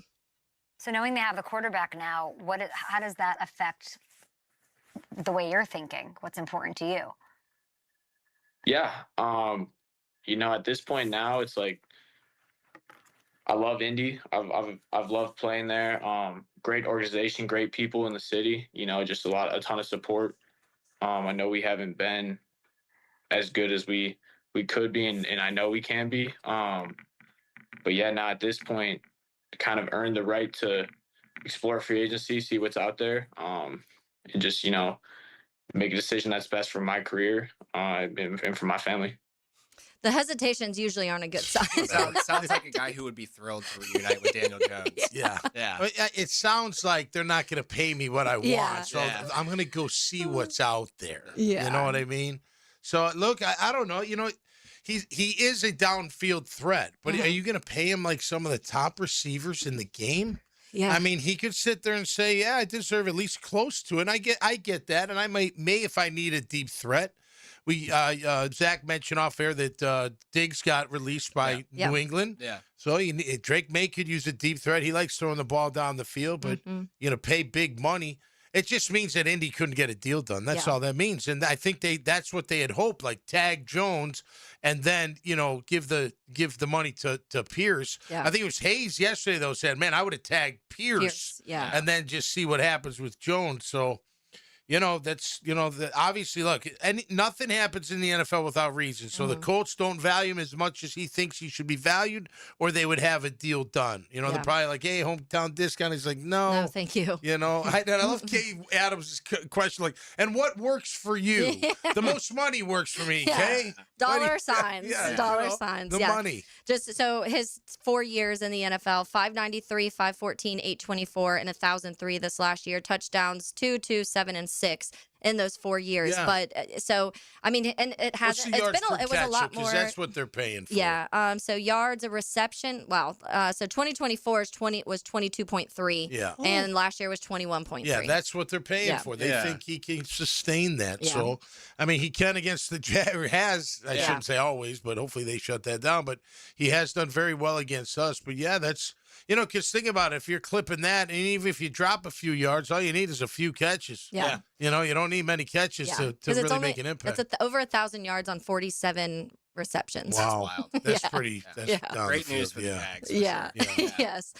So speaking of the Stephon Diggs, that was another. The Patriots informed 4-time Pro Bowl wide receiver Stephon Diggs that they're releasing him after the start of league year next year. Someone quote tweeted it with this, which I did not realize. So Stephon Diggs has 1,000+ receiving yards in 7 of his last 8 seasons. Most seasons with 1,000+ receiving yards since 2018. Him with 7, tied with Mike Evans, who they both have 7. Behind that is Justin Jefferson with 6. A.J. Brown with 6, and Devonta Adams with 6. And so when you look through, I feel like that's going to be some interest. It's been weird because of the personality stuff with Diggs. That's what makes you feel like that's why I think teams hesitate. Jimmy Smith had 9 for the record. 9, okay. 1,000 yards. Oh, yeah. Just throwing that out there to my teammate. But well, this is since he was playing before that. This is since 2018. No, right. The reason is when guys bounce, they've got baggage. Mm-hmm. Yeah. And you'll take the baggage for production to a certain point, and then it's like I can't take the baggage anymore. Whatever the baggage is, doesn't mean he's a bad guy. Yeah. It just means there's distractions, or there's just things, or maybe he's not good in the locker room, or maybe he's more of a me guy than a team guy. And at first you'll be like, hey, if he brings us touchdowns, who cares? Because we're winning, we're scoring, and all that. But then if things start going the other way, that's when you're like, he's not worth the baggage anymore. Yeah. Let's move on. Which, by the way, the only one of those seasons that didn't was in Houston, and he only played 8 games and was halfway there with 500 yards. Yeah, so a great if he would player, have played man. the full season, he was probably hitting 1,000 in Houston last year, too. Yeah. Come on, Travis Hunter and Stephon Diggs. Let's go, man. That would have be been fun, rocking actually. down here. It would be pretty fun. Yeah, but I do think when you talk about fit, I feel like the names we think about are like the Bills. When you talk about the Bills needing that need a threat. receiver. Yeah, I know. Bring him back. Yeah. I don't know. I mean, if I'm the Bills, wouldn't you go after Mike Evans with everything you No got? doubt. At least for a year or two. I feel like you have to. I mean, when we're talking about the playoffs this year, and you're like, okay, this is Josh Allen's year because Lamar's not in it, and Joe's not in it, but Holmes isn't in it, and then it didn't work out that way. Granted, you come to find out he has all sorts of injuries and things were going, but he was also throwing to. Imagine if you had 1-star wide receiver with Josh Allen in the playoffs this year, how different that could have looked. Yeah. They have to be looking at it like that. No doubt. And that guy makes a lot of sense to me. Mm-hmm. You know what I mean? I mean, look, it doesn't look like he's going to go back to Tampa. Mm-hmm. Godwin's got a big contract. I don't think that's happening. So someone's going to want Mike Evans. I mean, wouldn't you for a year? I would in a heartbeat. I'd give him whatever. Especially if you're a win-now contender team. Yeah, right. Definitely. What about an Alec Pierce there? I think in that Buffalo? also works. Yeah, I mean, Buffalo? like for being a deep threat, that's one of the things that Josh Allen is so well known for, even though his mobility is taking over, is how big his arm is. perfect fit from that perspective. You think so? It And makes that's sense when on paper. That's when he becomes even more dangerous because the way he can use his legs, and if he has that true deep threat where you're scared to have a spy or come up on him at all because he's going to get it downfield to someone wide open, that's the last thing you want Josh Allen to have. What did Pierce have? 7 touchdowns and 6 touchdowns back-to-back, something like that, 6 and 7? Yeah. You take that. Yeah. You know what I mean? Good scramble drill weapon for sure. Yeah. With, I think you'd probably argue not a very good quarterback other than maybe the first games that Daniel Jones was out there this last year. Right. Previous to that, it was who throwing to him? Yeah. He had Phillip Rivers throwing to him at one point this year. Yeah, Matt Ryan, right? Or was that already done? I can't, Something like that. It might have been, yeah. Very interesting time. All right. Door. We are going to wrap things up on the other side. Say hello to the Frangie Show, so stick around that right here for Helmets and Heels on 1010XL 92.5 FM. Helmets and Heels, provided by Green Law Group. Streaming live from the XL Digital Studios. Polished by Harbor Dental Care, the locally owned smile restoration experts. Hi, I'm Sean Monahan from Monahan Jewelers in Atlantic Beach. Since 1977, we've been Jacksonville's local family jeweler with a beautiful selection of fine jewelry and certified diamonds. But we're also Jacksonville's leading buyer of gold, silver, and diamonds from the public. Gold has recently hit an all-time high at over $5,000 per ounce, and silver is over $100 per ounce. Pay bills, buy something fun. Now is the time to sell your gold and silver for cash and get top dollar, or trade it in for a new piece and get even more at Monahan Jewelers in Atlantic Beach. Whether you're undertaking a major home renovation or just a simple repair request, American Electrical is your 5-star Jacksonville-based electrician to get the work done right. Experienced design building department working seamlessly with their electrical contracting department to help you create beautiful lighting spaces and electrical plans that make your house flow. And remember, with American Electrical, it's wired right at a fair price. Call American Electric at 737-7770. Look for that red, white, and blue eagle on the side of their truck, and you'll know it's American Electrical. David Garrard here. Playing in the NFL can put a lot of wear and tear on your body, especially your knees. Southeast Orthopedic Specialist has kept me mobile and ready to tackle every day. Southeast Orthopedic Specialist. This is former NFL quarterback David Garrard. If your knees have taken a beating and you're finally ready to do something about it, then let Southeast Orthopedic take a look. Come on, do your knees a favor. Southeast Orthopedic Specialist. Gold is now around $5,000 an ounce, and silver at an all-time high. If you need cash to help pay bills, then you've got to go to the Estates Roadshow. Gold and silver, old rings, chains, even broken jewelry. Don't wait. Cash in while gold and silver are hot. Go to the Estates Roadshow Monday through Friday in 2 great locations, St. Augustine and Palm Coast. Bring your gold, silver, coins, diamonds, and watches, even broken pieces, and get cash on the spot. The prices of gold and silver are at an all-time high, so there's never been a better time to sell. No appointments, no fees, no pressure, just friendly professional buyers with over 35 years in the business. Go to the Estates Roadshow Monday through Friday in St. Augustine at World Golf Renaissance, just off I-95 and International Golf Parkway, and in Palm Coast at the Holiday Inn Express just off 95 and Palm Coast Parkway. Get some cash in your hands today to help pay those bills at the Estates Roadshow. For more info, visit estatesroadshow.com and follow Estates Roadshow on Facebook for all upcoming events. Hey, it's Matt Hayes. I'm celebrating a little anniversary this week. 2 years ago, I hit my goal weight with Awaken 180. 40 pounds gone. And now I know it's not 100 plus like Hacker, but 40 was my number. That was the weight holding me back, slowing me down. And the best part? Free maintenance for life. That's the difference. I didn't do it with meds, didn't do it with side effects, didn't rely on a shortcut that I had to stay on forever. I did it with a plan, awesome coaching, and learning how to eat in a way that actually works in real life. Awaken 180 knows you travel, knows you eat out, knows you have cravings. A real-life plan for real-life people. Maybe your number's 25 pounds. Maybe it's 40 like mine. Maybe it's over 100 like Hacker. Whatever your number is, we're proof you can reach it and keep it off without putting something in your body you don't want there. Awaken 180 works. Get your number at awaken180weightloss.com. That's awaken180weightloss.com or call 844-346-1800.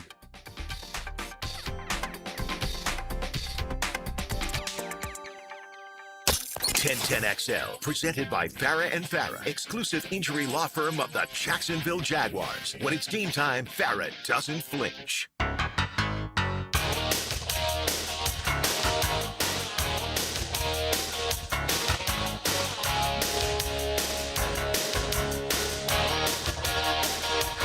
Wrapping things up here on a Wednesday, halfway through the week now. And I feel like this week's going by pretty fast. Thanks to Zach Goodall for joining us today. Man. It's been really fun. Good. Getting a little bit more in depth into some college football. We've talked so much Jags, and we've talked so much of Devin Lloyd and Travis Etienne and Buster Brown. It felt fun to kind of expand that a little bit. So thank you. Yeah, absolutely. Great college football day. Yeah, sure. Glad to have come back and joined my hometown station. Pretty There cool. you go. Yeah, man. So at this point of time in the college football world, obviously spring practices, what are you looking for? We know once OTA comes, what you'll see, what you won't see, and then training camp, the things that you're really looking for. And this part of camp for college, what's the indicators of what's going to be good, what's going to be bad, those sort of things? I mean, especially from Florida's perspective, right now I want to see what the new offensive scheme is going to look like. Now, are we going to get all those answers during spring camp? No, but I certainly know what it looked like the last couple years. A real conservative unit, rolled in a lot of 12 personnel and kind of stuck to its guns and knew what it wanted to accomplish and didn't really change much. And they've advertised it as like this potential air raid style offense, bunch of different personnels, a lot of different just ways they're going to attack defenses and try and be more aggressive. And there's parts of spring camp where even if it's those routes on air, even if it's just seeing like 7-on-7s, 11-on-11s even, like you do get to see what the foundation for that offense is, and that's at least what I've got my eyes on. What kind of, you think it'll be a physical spring camp? Will Summerall come in and have them hitting a lot? That's what it sounds like. It sounds like they're planning on really getting guys to the ground, tackling, going through tackling drills, and letting contact periods 11-on-11 be live, which is a change from past years, but also just Florida missed a lot of tackles over the last few years. They're gonna have to step that up. Yep. One thing that we didn't talk about today when it comes to Florida, when Billy Napier got there, the coaching staff and all of the people he brought in when it came to all of these different roles and doing different things, and then the conversation of, okay, get a play caller, and that was the one thing he wouldn't do, and it was a bit of a problem. What has Summerall done different in that sense when it comes to, I heard one remark where he was like, there was a lot of people here. Yeah. Like a lot of faces. It was interesting with Billy because that was the chip on his shoulder. He got fired from Clemson as a play caller when he was like the youngest offensive coordinator in the country at that point. So I think he was like determined, like, I'll surround myself with as many people that I can possibly take everything off my plate as possible to allow me to be the play caller when, like, bro, you're the head coach. That's not, you don't have to prove yourself to anyone anymore. You've got this. You big got job. the job. Yeah. Summerall came in and saw those dozens and dozens of staffers, and his thought was like, what are you guys, what's your job? What do you do? Like, is there time where you're just sitting around the office, not doing much during the off season? So we still have yet to get a fully finalized, like, off-field coaching staff roster. Like, under Napier, they were announcing every single one on social media. It got tired. I think Summerall has probably cut it back a good bit and is not really rushing to fill all those kinds of roles at this point. So part of the reason Napier wouldn't get a play caller is because of what happened at Clemson? That's my theory. Okay. Because, like, he had opportunity after opportunity. There was word last offseason that, like, the boosters had come to him and said, oh, you need to get one. They're claiming that he said yes, and then he never did it. Like, I thought it was a bunch of baloney kind of the whole time. To me, he always seemed like a guy who wanted to prove that he was good at it. And that was his downfall. Yeah, no doubt. You would think at some point, and we had this same, I feel like there's a lot of links between Florida with Billy Napier and what we saw with Doug Peterson and company, because the conversation of who was play calling with Press Taylor and Doug Peterson, and the whole back and forth of no, it's him and it's not him and we're not saying. And then it was awkward because we'd ask Trevor, and Trevor was like, I don't know, whoever wants to call plays can call plays. Like, I'm just here to do my job. And that gets messy. It involves people that shouldn't be involved at that point. That's where you need, like, a really good friend or brother or family member that says, quit being the play caller. Being an idiot. You know, you're the only one that can say these things to that person, and you appreciate those relationships. Like, because you're going to give it to me today. What do you think? You shouldn't be calling plays. Period. Me as a wife, I'd be like, look, you need somebody like you that. suck today. You've got to change this. Yeah, you're terrible. This isn't How'd working. I do? Awful. No doubt. Sorry to hurt your feelings, but you were really bad today. All right, let's say hello to Hayes Carline and the Frangie Show. Now, the 2-minute drill is driven by nobody but Nimnik. Nimnik Chevrolet on Cassett Avenue and Nimnik Buick GMC on Phillips Highway. Hi, Hayes. How you doing? I'm doing great. How are you? We are good. We talked a lot of Gators today, a lot of Gator football, a lot of college football. And we were just chatting about the differences already. Zach Goodall was at camp yesterday, the spring camp, and he said just already, you're seeing the difference between, who Summerall is compared to Napier, and you're not even in pads yet. You're not even to that point. And so how much of a difference do you just think that makes, having that coach that right away training camp is like, here, I'll give you the injuries. I don't care. I'm changing this. This is what I want out of the program, and this is what this is going to look like pretty quickly. I think the biggest thing for me, and Zach would know better than me, but it just doesn't seem like Sumrall is surrounding himself with yes men like Napier did. You know what I mean? Like Sumrall built an elite staff. Napier never wanted to do that. It was always like, let me hire the up and coming guy or the guy that I already know. And, so it just seems like Sumrall is got so much more of an edge to every decision that goes into it. And yeah, his energy level obviously is at a higher level, but of course this laptop computer's got more energy than Billy Napier. So it's great to see, again, he has passed every test so far that you could have. Now it's a microscopic level because wins and losses are what matter most. But I mean, I hated the hire when they made it, and I have been thrilled with everything I've seen out of John Sumrall. So he's convinced me, and I just hope that he is the real deal. I hope he's 80% of what Todd Golden is. Does it feel kind of even Liam Cohen-esque in the sense of there wasn't any other teams interviewing Liam, and then it happened, and everyone was like, this was a great hire. This is going to be fantastic. And then obviously it works out, so you need to see that part. But kind of related there? Yeah, I mean, I think Sumrall has some interest from like Auburn and things like that. But, I mean, you hope that, it leads to that kind of immediate success. Sumrall is more of a defensive mind, although it seems like he's more CEO. Like he's not going to be really meddling much. And, he makes it a point of saying, I know all the calls, but, he kind of hires an elite staff and says, he delegates that and says, you guys go do that. And so I'm excited to see. I obviously, with Billy Napier, the defense would be on the field and he'd be like 40 yards down the sideline, like looking at his sheet for the next, there was just always such a disconnect because he insisted on being his own play caller and he wasn't any good at it. So, I think Sumrall is an upgrade in pretty much any way that you could be an upgrade. Napier was a good recruiter, so we'll see if Sumrall and his staff can do that. But it seems like so far the early returns even on that are strong. So. So I'm excited. So we'll talk about that coming up on the Frangie Show. Brett Hastings will join us for Sports and Courts, and certainly we'll get into the Jaguars as well. Awesome. Thanks, Hayes. Thank you, guys. All right. All right. I will tell you this. The first meeting with Tom Coughlin at BC, we knew it was going to be different. Yeah. Like right away. Yeah. So it sounds like Sumrall did. He laid down the law. This is how it's going to be. Yep. And it better be that way. And I think you need that. And you need also the relatability to those players, too. And I think you see that pretty quickly with Sumrall, too. But that does it for us today. Zach Goodall, again, of Swamp 24/7. Thanks for joining us all day today. For Tom McManus, for Taylor Dahl, for Aaron Williams, and for the vacationing Lauren Brooks, this is Helmets and Heels on 1010XL 92.5 FM. We'll catch you guys tomorrow.